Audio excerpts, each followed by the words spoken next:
In perimeter problems, you could be asked to calculate perimeters of various complex figures, although this is not that complex, but yeah, I just wrote down many of the values of the lengths of the sides of this figure. But since now we now understand that what is perimeter is just the sum of all the lengths of the boundaries of this figure. So it shouldn't be a problem for us to just sum all these values together to calculate the perimeter of this figure.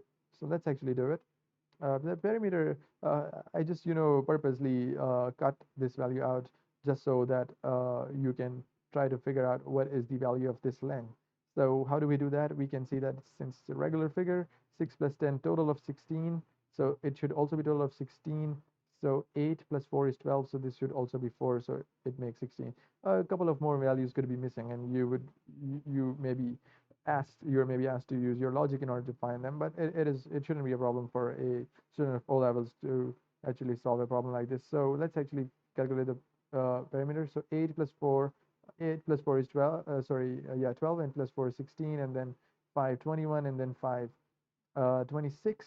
So these values make up to 26, then 31, then 37, and then plus 4, 41, 51, and then 51 plus 9 is going to give you a 60. So perimeter of this is actually equal to 60 units, right? So it's not rocket science. You just need to add all these values bounding a figure.